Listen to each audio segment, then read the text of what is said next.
saya bayar 1 miliar tunai. Tapi kalau nggak ada, lu yang bayar gue. Oh nggak begitu, deal sebelumnya dulu bikin janji. Jangan langsung ujuk-ujuk, nih nggak, bikin janji dulu kalau berani. Coba.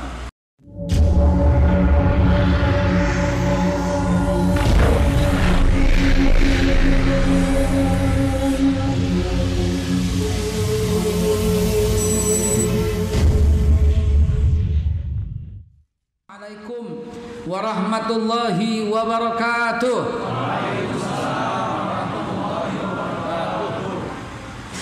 Innal hamdalillah wa syukurillah ala ni'matillah. Wassalatu wassalamu ala Rasulillah Sayyiduna Muhammad ibn Abdillah wa ala alihi wa sahbihi wa mawalah. Ma'asyiral muslimin wa jumratal mu'minin rahimakumullah. Setelah memuji kepada Allah Subhanahu wa taala dan bersalawat untuk baginda tercinta tersayang Nabi kita Muhammad sallallahu alaihi wasallam. Hadirin dimuliakan Allah. Mari kita hari ini mengambil esensi dari perang salib 1. Esensinya adalah perang itu dibalas.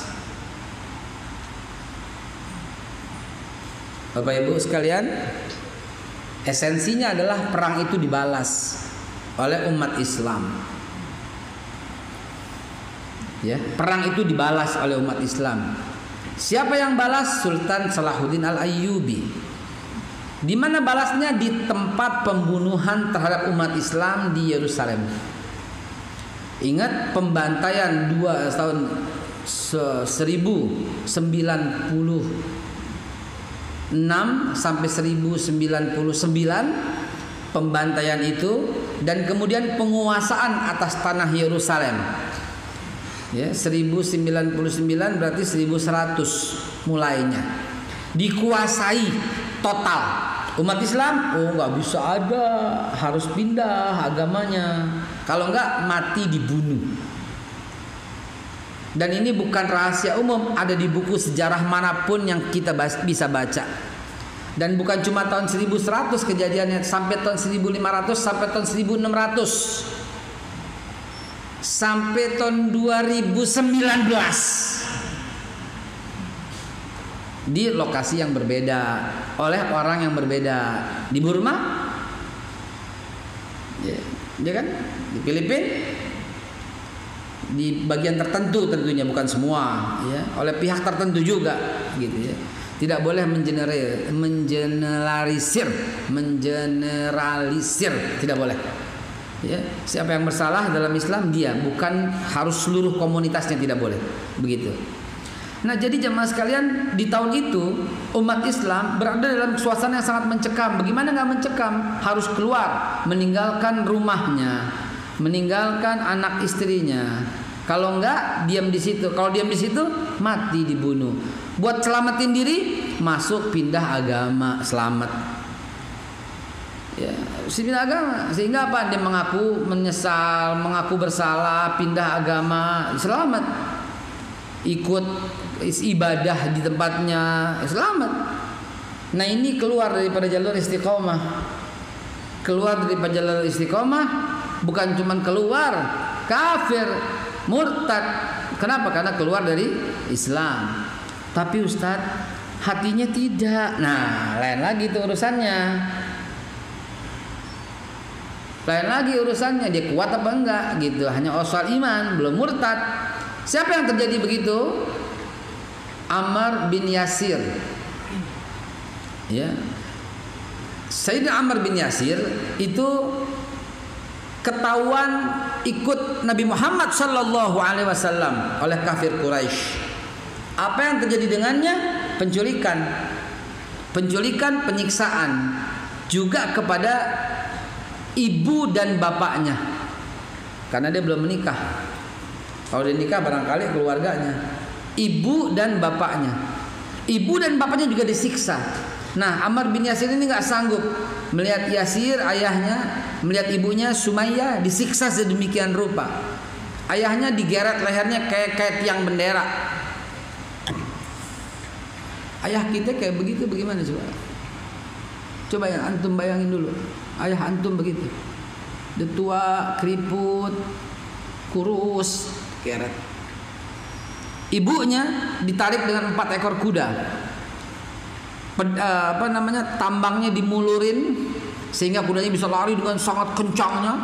Begitu kencangnya, ya, di 4 penjuru, 1 di tangan dengan tali yang panjang, 1 tangan kiri dengan tali yang panjang, dan 2 kaki kanan kaki kiri dengan tali yang panjang. Kudanya ditunggangin, dipecut sekencang-kencangnya, dicambuk sekencang-kencangnya, karena dulu belum ada mobil. Dan kemudian kuda itu berlari sekencang-kencang itu. Rasa sakitnya kayak apa ketika tangannya putus dan kakinya putus. Dan disaksikan oleh Ammar bin Yasir dengan mata kepalanya. Jangan bilang kok lemah iman. Jangan, kita nggak kuat yang kayak begitu. Jangan, nggak kuat kita yang kayak begitu. Lalu Ammar bin Yasir teriak, lihat, Hubbal, Hubbal. Hubbal itu mengaku Tuhan gitu loh. Kan mesti la ilaha illallah.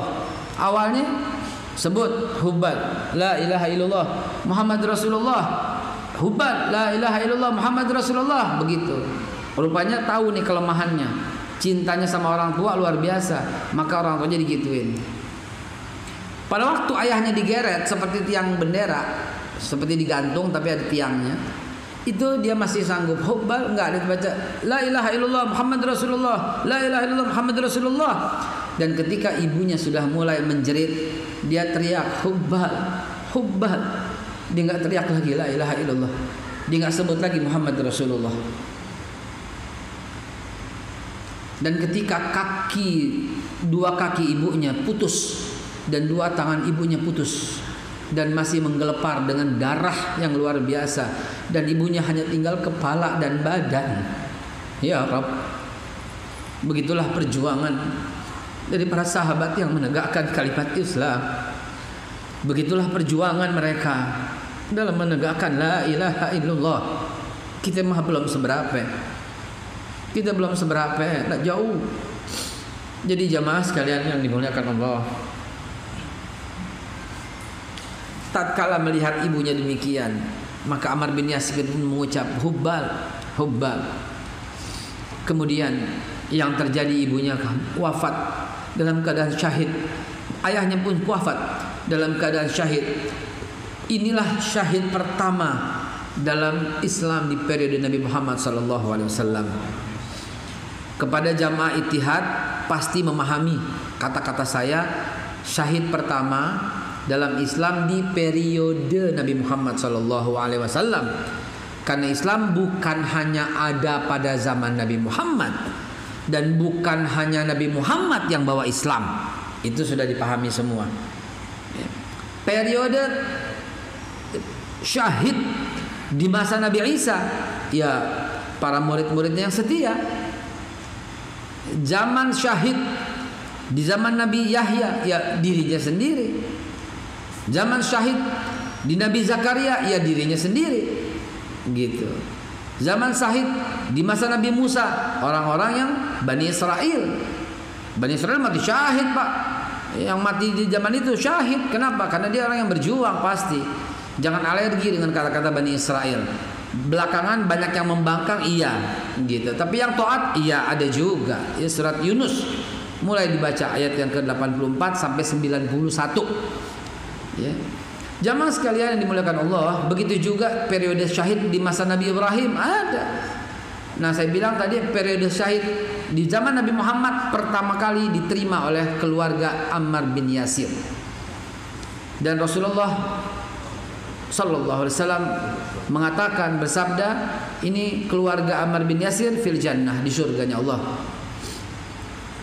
Mudah-mudahan kita bisa duduk bercengkrama dengan Ammar bin Yasir di surga. Mudah-mudahan kita bisa mendengar cerita langsung darinya di surga. Kita pengen dengar cerita, wahai Bunda Sumayyah, apa yang terjadi dulu dengan 2 tanganmu dan 2 kakimu? Kita dengar dia cerita. Kafir Quraisy telah menarikku, padahal aku hidup cuma 62 tahun, dan sekarang hidup selama ribuan tahun, jutaan tahun yang tidak terhingga. Lihatlah orang kafir Quraisy itu, dia sedang berada di neraka jahanam abadan-abadan, selamanya-selamanya. Kurang lebih kayak begitu obrolan kita insya Allah dengan keluarga Ammar bin Yasir di hari kiamat nanti, bila kita istiqomah. Dan jamaah sekalian, apa yang terjadi dengan Ammar bin Yasir berikutnya? Berjumpa dengan Rasulullah Sallallahu Alaihi Wasallam dan nangis sejadi-jadinya karena menyebut kata Hubal, tidak mau menyebut la ilaha illallah Muhammad Rasulullah. Maaf, saya koreksi, bukan tidak mau, takut dan berharap kalau dia nyebut Hubal, bapak ibunya tak dibunuh. Tapi bapak ibunya pun dibunuh. Jadinya apa yang terjadi? Yang terjadi tidak murtad, tidak kafir karena betul-betul terpaksa. Justru ketika itu terjadi, Bilal bin Rabah membisikkan firman Allah, tentu diperintahkan oleh Nabi, ke telinga Ammar bin Yasir. Bilal yang menenteramkan hati Ammar bin Yasir dengan kata-kata la yukallifullahu nafsan illa. Allah nggak akan memberikan beban kecuali sekedar kesanggupan. Beban itu terlalu berat oleh Ammar bin Yasir. Beban itu terlalu menyakitkan bagi Ammar bin Yasir. Dan ketika itu Ammar bin Yasir mengucap, dan ini tidak tergolong kafir atau tidak tergolong murtad. Begitu jamaah sekalian yang dimuliakan Allah. Nah, dalil ini perlu kita pegang. Jangan kita sebentar-sebentar ngecap teman kita kafir. Kafir loh, murtad itu. Jangan, saudara. Cikal bakal penghinaan kafir dan murtad itu diawali dengan menghina bid'ah. Awalnya itu begitu, bid'ah lo, lama-lama nggak sesuai sunnah, lama-lama lo ingkar sama Nabi, lama-lama kafir. Itu urutan-urutan dalam menjustifikasi. Sudahlah, hentikanlah. Jangan pernah la tazakku anfusakum wallahu a'lamu bimanittaqo. Jangan pernah merasa suci dirimu sendiri, jangan. Wallahu a'lamu bimanittaqo. Allah lah yang paling tahu siapa yang paling bertakwa di antara kalian. Maka itu mulai dari sekarang teman-teman sekalian, supaya hidup kita mudah, gampang dan ringan, doakan saja orang di depan Anda. Dah beres. Bener beres. Coba siapa di depan Anda ini, doain, udah selesai. Insya Allah hidup kita mudah, ringan. Dan saya mau ngasih tips kepada teman-teman sekalian ini, kepada sahabat-sahabat sekalian, mobil khusus di sosial media. Nah, ini boleh dipotong nih, kata-kata ini pas di sini. Ya. Nih begini. Ketika Anda keluar rumah, 10 detik pertama begitu keluar rumah nih, tek tek tek tek tek. Lihat tukang beling, ya Allah, mudah-mudahan hari ini hidupnya bahagia dan banyak duit. 2.000, 5.000. Lihat toko tutup, ya Allah, mudah-mudahan tokonya laris ntar kalau buka. Deh gitu doang. Lihat supir taksi masih mangkal semuanya, ya Allah, berikan mereka penumpang ya Allah, untuk orang-orang yang dia cintai, untuk keluarganya. Selesai udah, betul. Cakep banget seperti itu. Lebih hebat lagi dari bangun tidur, buka mata, celak, hari ini siapa yang gue bantu ya? Hari ini siapa yang gue bantu? Tukang somai tuh depan rumah tuh gitu. Si ini tuh gitu. Hari ini siapa ya? Itu dia. Coba lakukan itu. Dan lihat, saksikan perubahan apa yang terjadi pada hidup Anda. Pada hidup kita apa yang terjadi perubahannya. Tolong buktikan dulu. Nanti cerita. Janji Indonesia pun lebih damai, lebih tenang. Ini ngelihat ini maki-maki, ngelihat ini maki-maki. Ya Allah ya Rabb. Cukuplah, udahan ya, udahan. Doain aja semua. Itu orang gemuk banget, jangan bilang udah tuh makannya banyak tuh pasti itu. Jangan. Udah cukup. Bilang aja mudah-mudahan Allah beri kesehatan buatnya. Udah kelar. Lihat orang tinggi, kurus, hitam, tang listrik ke bawah orang itu. Ya Allah. Cukup. Mudah-mudahan jodohnya gampang. Mudah-mudahan Allah mudahkan. Udah gitu aja. Lihat di TV orang pelit, jahat, korupsi. Biar mampus lo, nggak usah. Itu zaman dulu terserah. Tinggalin yang begitu. Mudah-mudahan habis ini dia berbuat baik. Dah selesai. Benar selesai. Coba deh lakukan itu. Enak, nikmat, sedap, lezat. gitu ya. Apalagi menghina etnis, aduh, jangan, haram ya akhi.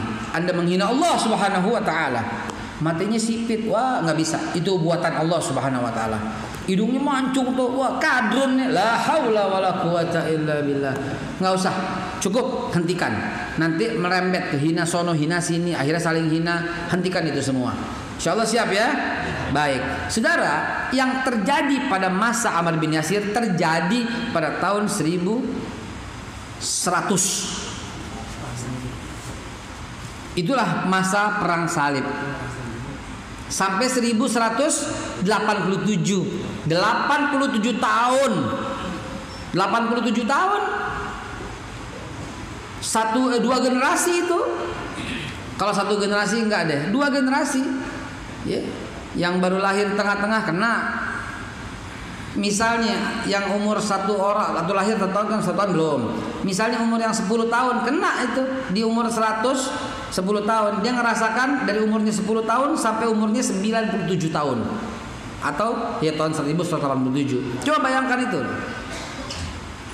Mestinya ketika ketika kalau ini beda, bukan Ammar bin Yasir. Tapi umat Islam yang tinggal di Palestina, umat Islam yang tinggal di situ.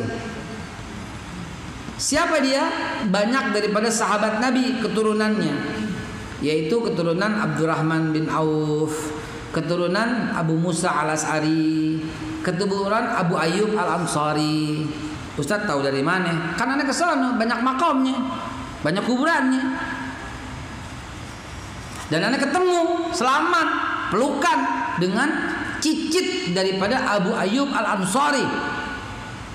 Cicit berarti bukan langsung cicit. Cicit.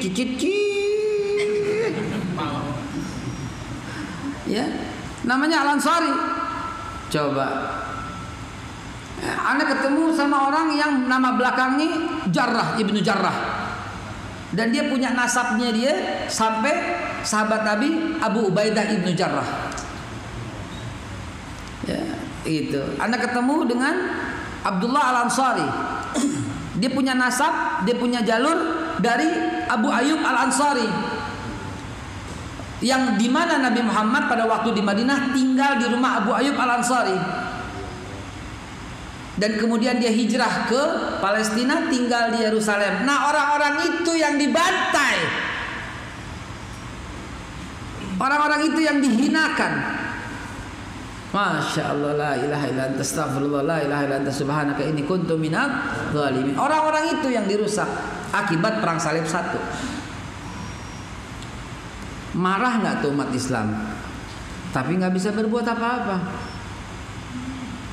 Karena dalam situasi yang luar biasa. Mereka gabungan dari 8 negara kalau sekarang. Umat Islam lagi tenang, lagi damai, hidup berdampingan. Di sana ada orang Nasrani sebelumnya tinggal bersama atas perjanjian Wa'dul Umariyah tahun 636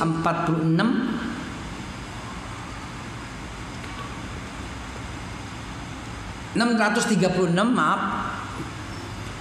646 Umar wafat. 636 Wa'dul Umariyah ditandatangani oleh Umar bin Khattab. Sebelah kanan ditandatangani oleh Amr bin As, Muawiyah ibn Abi Sufyan,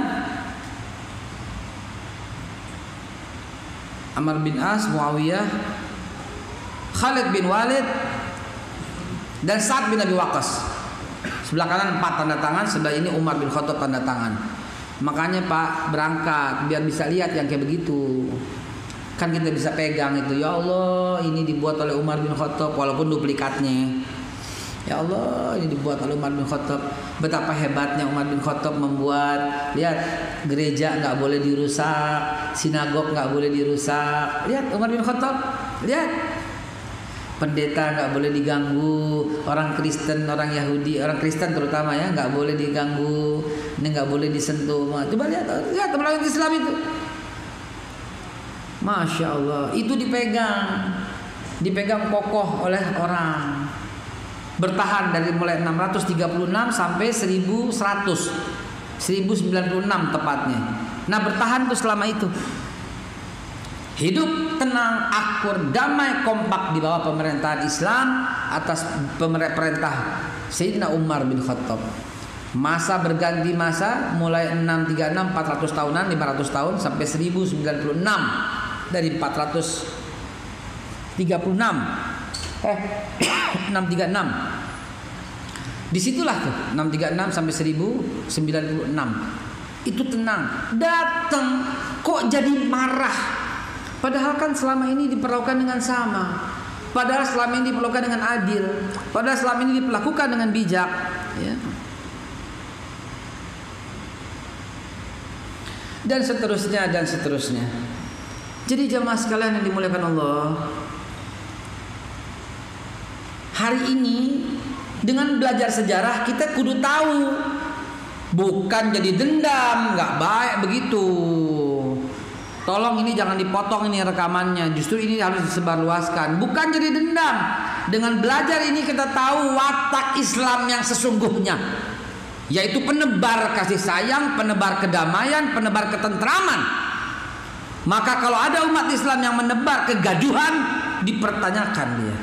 Kalau ada umat Islam yang menebar teror, dipertanyakan dia. Ini kalau saya ngomong begini, pasti di netizen nih lagi bilang, wah Ustaz sendiri, ya Allah. Kita mah damai, ente yang rusuh gitu loh. 212 tuh kurang damai apa? Sampai dipuji-puji oleh Presiden Jokowi di depan para investor dari Australia. Ini apa kalau bukan prestasi? 212 itu prestasi. Dipuji-puji oleh Pak Jokowi. Itu mestinya dihadiri oleh Presiden dan Menteri. Ini prestasi, saudara. Kenapa sekarang jadi terhina? Itulah jahatnya framing, jahatnya sosial media yang terus nyecer. Akhirnya terpola dari kita. 212 ya, 212 ya, terus begitu. Udah, kenapa jadi jahat? Ini prestasi, gitu loh. Ya Rob, astagfirullahaladzim. Udah pastilah pembenci 212 kita tahulah siapa. Pemerintah mah enggak, ya. Pak Tito Kapolri ngasih sambutan, ya. Menteri-menteri hadir, Menko pada hadir, Presiden pada hadir. Deh, jangan jadi 212, jangan dikambing hitamkan, saudara. Sampai saat ini saya masih berstatus sebagai juru bicara PA212, ya, dan ketua 2 PA212. Tujuannya apa? Ya meluruskan sejarah. Karena kita tahu rapat dari awal buat apa kita tahu. Rapat pertama di mana, kedua di mana, ketiga di mana, keempat di mana, turunnya bagaimana kita tahu. Nggak ada sedikit pun untuk merusuhkan, enggak.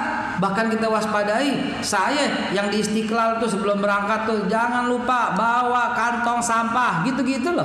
Bawa kantong sampah, siapkan kantong sampah, angkat semua yang berserakan. Selalu kita begitu. Tidak ada ini, nggak ada apalagi, nggak boleh bawa bendera, nggak boleh bawa ini, semua kita ngomongin semua. Saksinya ada dong videonya itu. Pasti yang tuh banyak tuh yang merekam itu. Cuman karena mungkin diantaranya yang merekam itu nggak baik hatinya, jadi nggak disebarkan. Yang disebarkan ketika terjadi penembakan, begitu saudara. Jadi kerusuhan dan pembakaran dan injak-injak. Yang diinjak cuma segitu. Luasnya berapa hektar? Yang diinjak berapa biji? Yang disorot media yang mana? Yang diinjak. Yang hadir berapa banyak? Yang surat media berapa?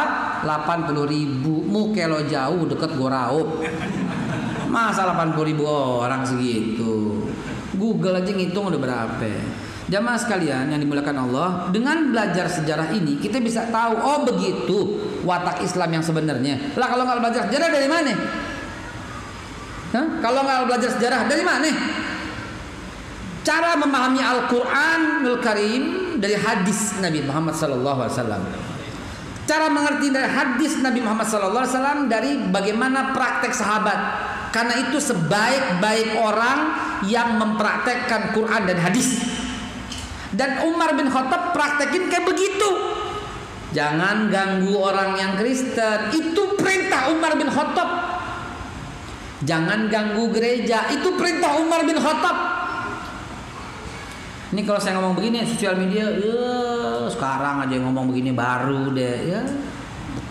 Saya tantang, saya bilang kalau saya menemukan saya yang ini, saya tantang sekali lagi di sosial media, kalau ada kata-kata saya yang menghina agama lain atau suku lain, saya bayar 1 miliar tunai. Tapi kalau nggak ada, lu yang bayar gue.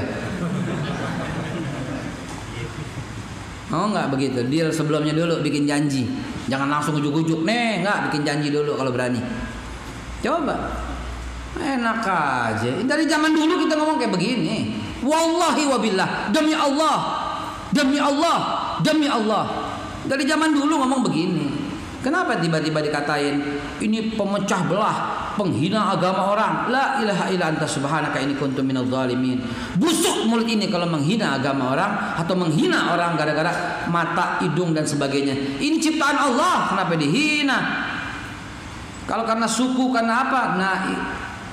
Naudzubillah summa naudzubillah. Ini makanya belajar sejarah biar kita tahu begitu penerapan Islam yang diterapkan oleh para orang yang paling paham dengan hadis itu sahabat Nabi. Dan orang yang paling paham dengan Quran itu ya Rasulullah Shallallahu Alaihi Wasallam. Makanya Rasulullah ketika ada orang Yahudi ngeludahin dia dan kemudian sakit, nggak disyukurin, tapi dibalas dengan kebaikan. Ketika ada orang nimpukin dia berdarah-darah, maka yang dilakukan didoain. Dan gak pernah keluar dari mulutnya memaki-maki Abu Jahal, Abu Lahab, selain doa kebaikan. Kenapa? Karena ngikutin Nabi sebelumnya dong. Tidak pernah dari mulut Nabi Musa memaki-maki Fir'aun. Kok Nabi Musa begitu? Mengikuti pendahulunya dong. Tidak pernah keluar dari mulut Nabi Ibrahim memaki-maki Namrud. Bahkan adanya doa. Begitulah kita belajar sejarah. Maka Umar bin Khattab menuliskan itu. Lah kok pembalasannya kok sadis banget. Berbulan-bulan ini belum panjang. Ntar pertemuan berikutnya lihat sampai saya cerita betapa jijiknya Genghis Khan, Kubilai Khan, betapa mengerikan yang dia lakukan. Dan itu sudah masuk abad 14, 1400, 1500, 1600. Lihat apa yang dia lakukan. Bagaimana sungai Efrat dan sungai Tigris, ntar saya gambarin luasnya kayak apa di video. Berbulan-bulan berwarna merah darah. Bagaimana nyeberang dari sisi kiri sisi kanan, bikin jembatannya dari tubuh manusia, saking begitu banyaknya, dicampur dengan buku-buku yang ditemukan oleh umat Islam di zaman Bani Umayyah, Bani Abbasiyah. Saking apa? Saking begitu numpuknya. Bagaimana tuh sungai terbendung gara-gara potongan kepala manusia yang dipenggal oleh Genghis Khan dan Kubilai Khan. Belum sampai situ. Kita masih perang ini dulu. Ntar nyerempet masuk ke Wali Songo. Begitu. Jamaah sekalian dimuliakan Allah, itulah yang kejadian di perang-perang itu. Dan begitu bengisnya, tiba-tiba muncul dari Tirkit, sebuah tempat bagian di Irak, tempat asal Saddam Hussein, seorang yang bernama Salahuddin Al-Ayyubi. Muncul dia pelajari lebih dulu. Saya baca berulang kali baru saya paham kenapa dia nggak nyerang langsung ya. Kenapa yang dia serang Bani Fatimiyah dulu ya, yang notabene dia adalah Muslim. Kenapa? Ternyata saya menemukan sesuatu. Apa yang terjadi ketika tahun 1096 sampai 1099 penaklukan Yerusalem itu, ternyata di sana ada Syiah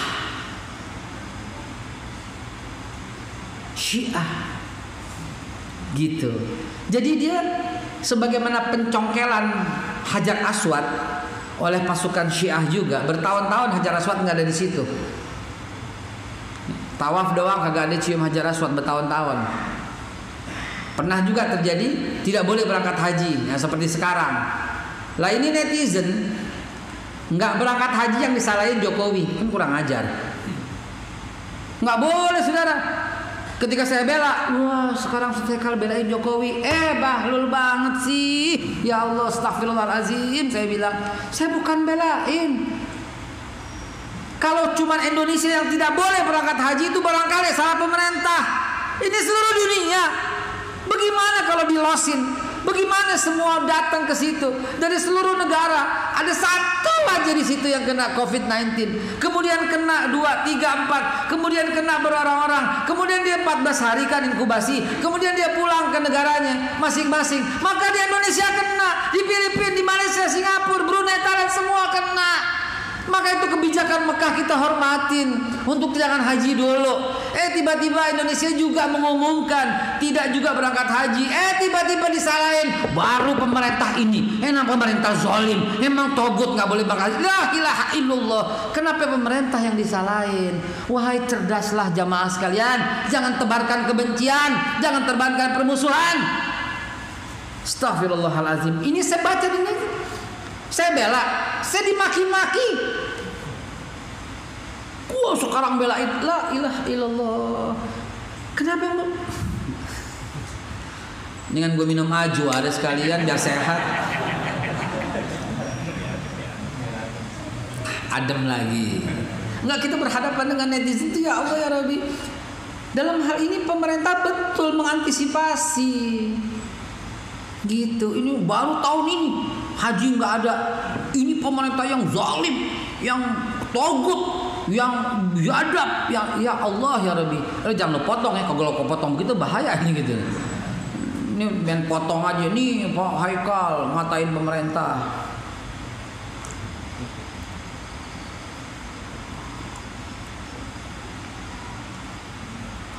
Untuk antisipasi betul langkah itu ya, kalau umpamanya itu ada dan satu kena sedunia itu kena, maka etnisnya Indonesia ini bukan Indonesia, dunia ini akan terjadi kematian yang sangat mengerikan. Apalagi makin belum tenang kita, belum sampai puncaknya masih naik terus.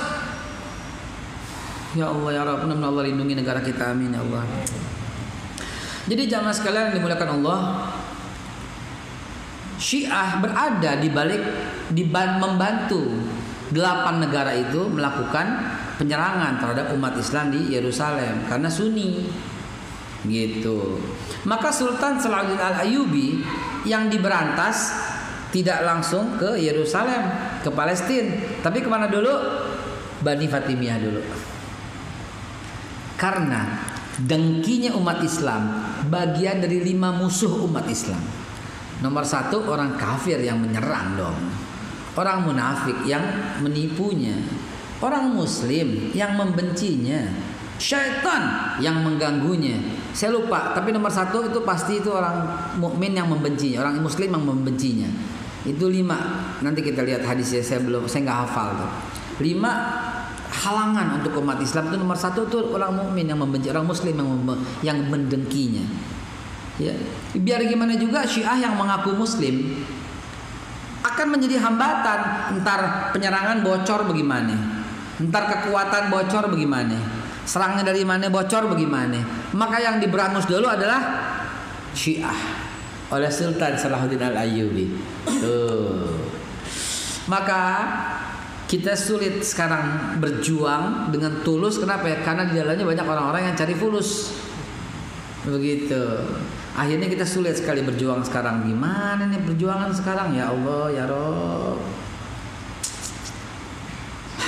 Nah begitulah Sultan Salahuddin Al-Ayyubi. Dia berantas itu, dia sikat dulu itu. Akhirnya apa? Udah nggak ada orang munafik di tengah-tengah umat Islam. Mulai dia susun serangan. Maka 1187 dia dengan pasukannya berhasil menembus dengan damai, tenang. Bahkan Sultan Salahuddin, antum nonton dong filmnya itu. Apa nama judul filmnya?